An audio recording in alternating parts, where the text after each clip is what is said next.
Thank you guys for tuning in. Welcome to Ernest Cull Fishing. I'm the bass man, Ernest Cull. As always, there's nobody else here but me. And today I would like to show you guys a quick and easy and more importantly cheap culling tag. Now you guys have seen me make this one in a previous video, and I'll put here, somewhere around through here. But the problem with these is that to keep the fish, you have to poke a hole in the bottom of the jaw, which is not always good for the fish. And if you guys follow any type of tour level events, you'll know that this year they have went to a conservation cull clip that they use, which is basically just clips onto the mouth, and you're not poking holes in the fish, you're not damaging the fish. So today I'm going to show you guys a cheap, easy, super simple way to make you a DIY conservation cull clip.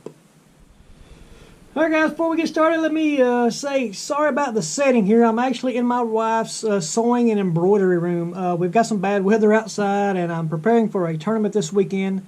And I want to get this project done and get it filmed and show it to you guys. So sorry about that, but let's get into the components and what you guys are going to need for this project and show you how I make these. Okay, let's go through the components of what you guys will need for this DIY conservation cull system. First off, you're going to need some bobbers. I picked these up at Walmart. These come in a 3-pack, and I got all the same color because I just want them all to be the same color and match. Some paracord. I've had this for quite a while. I used it on the last project. I got this at Lowe's a couple of years ago, and as you can see, hadn't used hardly any of it. The clips themselves I got at Harbor Freight. These are my wife's scissors. Permanent markers. Had these in a boat for a while. They're good to have to kind of mark your baits, and some soft plastics and customize. So always got to have some of those around. A lighter to fray the ends of the paracord. Excuse me, to keep the ends of the paracord from fraying.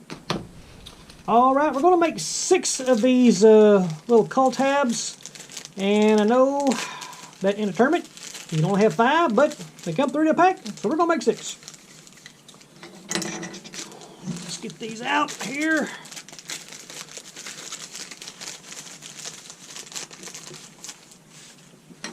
Set these up here.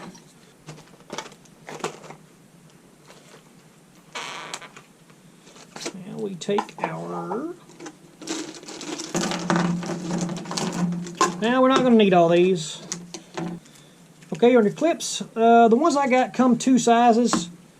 I'm going to take the bigger sizes. You guys can see the 2 sizes that they come in.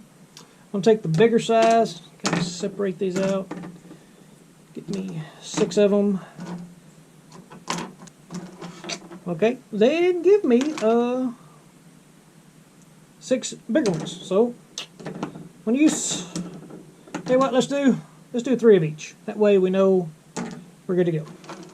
Alright guys, to get started with this, first thing we're going to do is we are going to take our old cull tab, and I'm going to use this as a reference point to kind of let me know about how much paracord to cut off. Looks like a good length right there.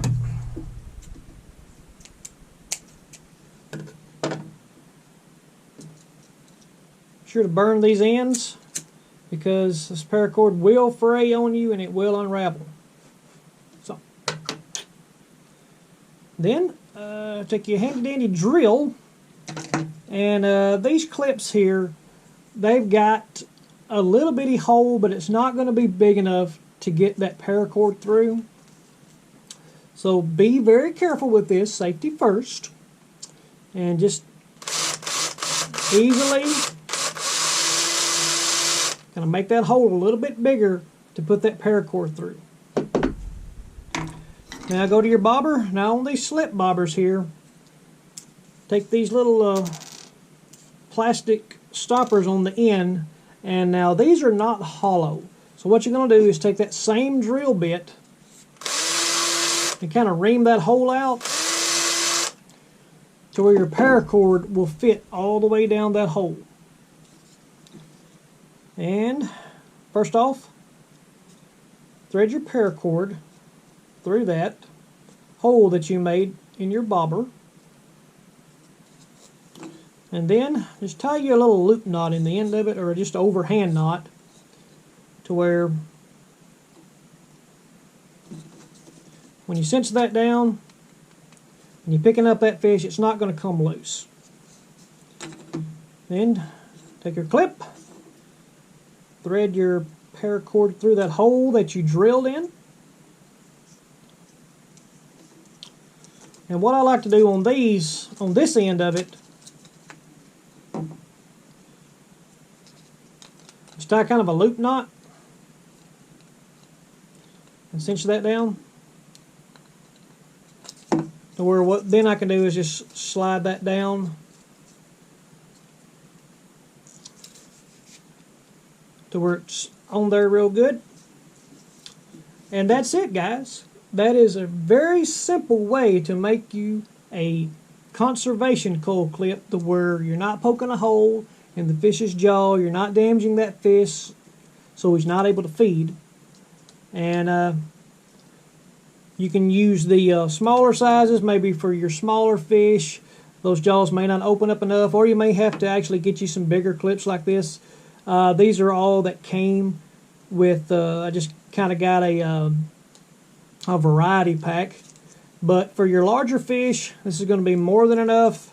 And for your smaller fish, you guys can clip on this, and it's going to be plenty enough to get in that fish's mouth and hold it. This is not going to damage the fish. It's going to be healthy at the end of the day, and you're not poking holes in the fish. Alright, guys, you can go through here after you've got your cull tabs made. And what I'm going to do is I'm just going to write a number with my Sharpie on every one. I'm going to number these 1 through 5, or I've got 6. I'll number these 1 through 6. And as I'm fishing, it'll let me know how many fish I've caught, so I don't have to, you know, scrounge around and look in the live well. How many have I got in the live well? And just pull one of these out at a time. 1, 2, 3, 4, 5. And that's going to let me know how many fish I've got. And most importantly, how many more I got to catch. Alright, that is a super easy, super simple, and super cheap way to make you a DIY conservation cull clip. That's a mouthful. But guys, this is, no joke, a really simple way to make you guys some culling clips. And super cheap. The materials cost me probably about $10 that I got from Harbor Freight, and I got the bobbers from Walmart. I had the paracord laying around, so you know, super easy, super cheap. Alright guys, and with that, I'm going to get out of here. Thank you guys for watching. I hope you guys have enjoyed this video. If you have, give me a subscribe button below and a thumbs up, and share this with your friends. And also comment below. I'd like to hear each and every one of your ideas on some DIY projects that you guys have done yourself. I'm, you know, always looking for good ideas myself to cut down on cost, and I enjoy making things myself as well. So, like, share, comment, subscribe, hit the little bell. Thank you guys for watching. I'm the Bass Man, Ernest, and we'll see you guys down the road.